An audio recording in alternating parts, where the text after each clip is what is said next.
Olá, olá para você que segue acompanhando o TJ UFSC. Pois bem, a gente está num contexto de poucas interações e com isso algumas atividades são praticamente impossíveis. A gente está há mais de 2 meses sem o Campeonato Brasileiro de Futebol, com uma medida de suspensão que foi seguida pelas federações regionais logo após ela ser tomada.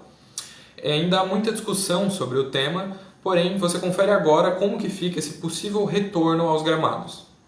Nesta semana, estaríamos entrando na terceira rodada do Brasileirão. O futebol tem feito falta para os apaixonados pelo esporte. Mas desde o dia 16 de março, a CBF suspendeu os campeonatos por conta da pandemia do novo coronavírus. E as federações regionais também fizeram o mesmo nos dias seguintes. No meio de tudo isso, a pergunta que fica é: quando será que os times poderão retornar aos gramados? Em alguns países, as competições já retornaram, como na Coreia do Sul e na Alemanha. Medidas de adaptação foram adotadas. Por exemplo, ao invés de 3 substituições, poderão ocorrer 5. No Brasil, alguns são contra este retorno e outros a favor.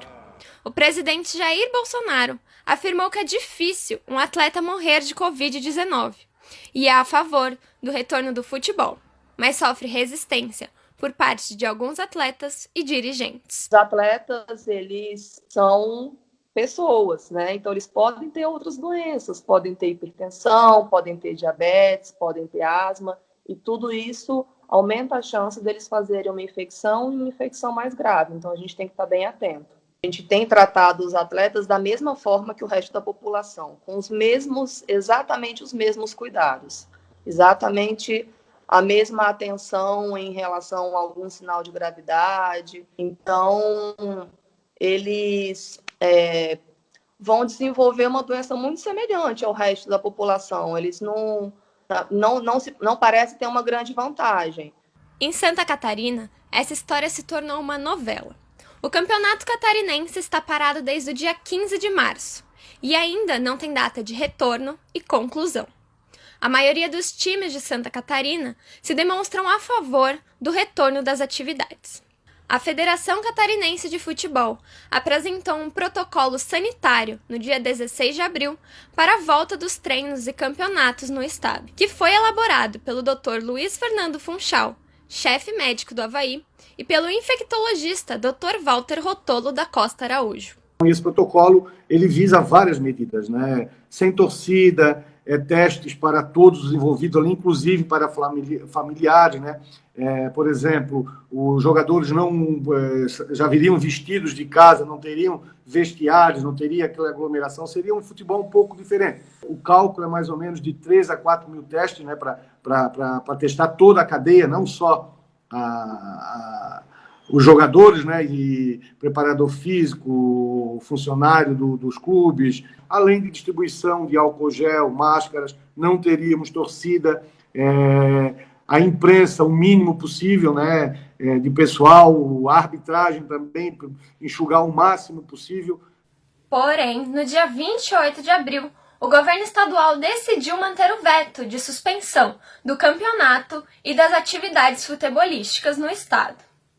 Mas o governador Carlos Moisés, no dia 11 de maio, flexibilizou o veto, autorizando a retomada dos treinos em Santa Catarina.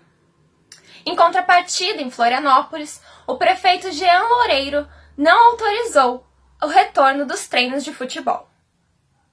Os atletas ainda estão sendo orientados a manter os treinos individuais em casa para manter um mínimo de condicionamento físico e não perder o ritmo no esporte. Apesar disso, a doutora Lara Ramalho pontua que os treinos individuais também podem trazer problemas e se mostra preocupada com a volta do esporte. Retornar os treinos de uma forma individual pode ser bom, mas pode sim também aumentar a ansiedade, aumentar essa vontade de interação. Então, assim, é um terreno muito ainda não conhecido, que a gente está vivendo uma coisa que a gente nunca viveu, né? Não vai ser a maioria ou a minoria dos atletas que vão precisar de uma internação. Eles não são a grande população de risco. Aí eu falo mais de comissão técnica mesmo. Já Marco Martins afirma que a federação está aberta a discussões. Colocou na mesa, vamos começar a discutir. Nós temos que, se vai voltar amanhã, depois da manhã, se vai voltar em maio, se vai voltar em junho, se vai voltar em setembro, é uma situação. Mas nós temos que discutir, porque senão nós vamos ter problemas lá na frente. Enquanto os campeonatos nacionais não retornam e a pandemia da Covid-19 se alastra pelo mundo, o jeito é ficar em casa e acompanhar os clubes de outros países ou partidas históricas pela televisão. Além das já citadas Coreia do Sul e Alemanha, recentemente a Federação Espanhola de Futebol também decidiu por um retorno, que fica lá para o dia 12 de junho. A novidade é que a federação vai usar o VAR, o árbitro de vídeo, para mapear se algum jogador que testou positivo para o novo coronavírus teve contato muito próximo com outros atletas. É mais um sinal de que o futebol também deve viver um novo normal por um certo tempo. Eu sou Eduardo Vargas, para o TJ UFSC.